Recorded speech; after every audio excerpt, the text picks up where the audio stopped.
Ira Cruz of AltMobility PH joins us live this morning to tell us more about some alternative forms of transportation for commuters under the general community quarantine. Good morning, Ira, and thank you very much for joining us this morning. Good morning, Christian. Good to see you again. Okay, let's talk about this alternative forms of mass transportation or other forms of transportation that are available or being explored or should be explored by Filipinos under this new normal. Let's talk about the options now. Sure. Christian, the thing is, this is nothing new. I remember the last time we spoke at the studio last year, we were already talking about the alternative forms of transport, which is biking, or at that time I was riding an electric kick scooter. And then we feel as a group that these are modes of transport that would really come in handy during this time. So for example, that's one option, right? We're seeing more people using kick scooters. There are also Sure. more people using bicycles, right? That's right. That's right. Is the infrastructure available there when it comes to bike lanes, traffic signs? Are they available to make sure that there will be proper road sharing? Unfortunately, Christian, it's not yet available. Very few cities have already made this or biking as an essential form of transport. And so part of our appeal really is to be able to ask the national government to provide the proper infrastructure and facilities in order to encourage people or provide people with an alternative form of transportation. We know that that we are allowing more workers to come to work beginning Monday, and the intention of which, of course, is to restart the economy. And we still need to find ways by which people will be able to get to work. And biking, we'd like to suggest, is a very good alternative for that. How was the experience so far, based on the monitoring of your group, for those who took up biking during the community quarantine, during the lockdown? How was their experience when it came to biking around Metro Manila, going to work, for example, going back home, given, of course, the streets are much clearer during that time. There are fewer vehicles. But overall, the experience, how was it? Well, I can tell you about my own personal experience. It was a lot more pleasant biking during the quarantine period, primarily because you don't have a lot of vehicles. That you're not competing with that much number of vehicles on the road. And that's really a major consideration when we started asking bikers what are people in terms of what would make them consider biking.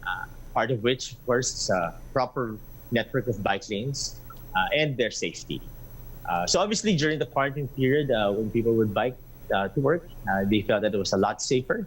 And then we want to promote the same feel for those that will be biking this coming Monday. But has there been any improvement? Because we know that our streets are not exactly bike friendly for so long a time. But given the adjustments that a lot of people have had to make because of this lockdown,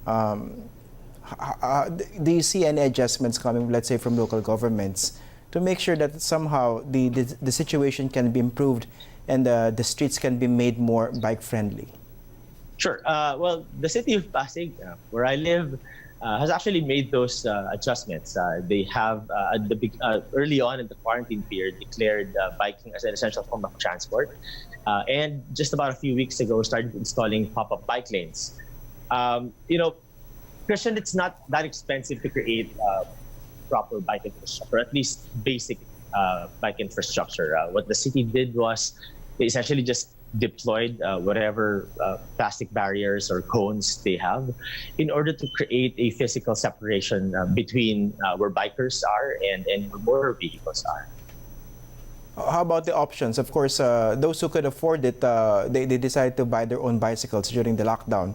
But those who could not afford them, what can local governments do to make sure that access could still be given to these people? Because this is now part of essential of the essential modes of transportation. Sure.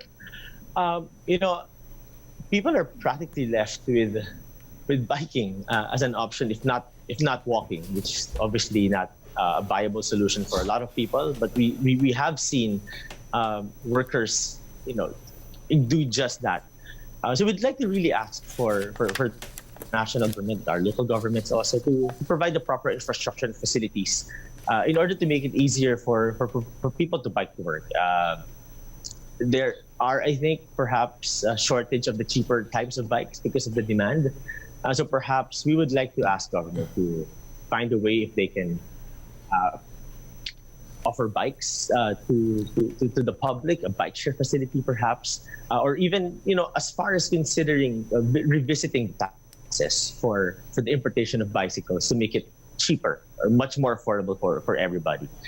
When we were talking about transportation before, we were talking about vulnerable members of society, the vulnerable road users, and it seems that the case has remained the same. The same vulnerable road users you were talking about before are made more vulnerable now with the removal of public transportation. Yeah, precisely. And I think even before the pandemic, you guys were petitioned before Congress. You helped them craft a proposed piece of legislation to make our streets more commuter friendly. So whatever happened to that? And do you think this particular experience that we're having now during the lockdown should also serve as a wake-up call for us to expedite the process and make sure that our streets become more commuter friendly? Absolutely. The situation is the same, Christian. We still have a problem, or perhaps even a bigger problem for people, for ordinary commuters to get from their homes to their places of work, and then so this really shines the light on the need to have taken this form of transportation seriously. To be honest, we don't like the fact that it's being called as an alternative form of transport because really for most of us, it's a primary mode of transport, and it's a very important mode of transport at that. Especially at this time where people where we'd like everybody to observe social distancing.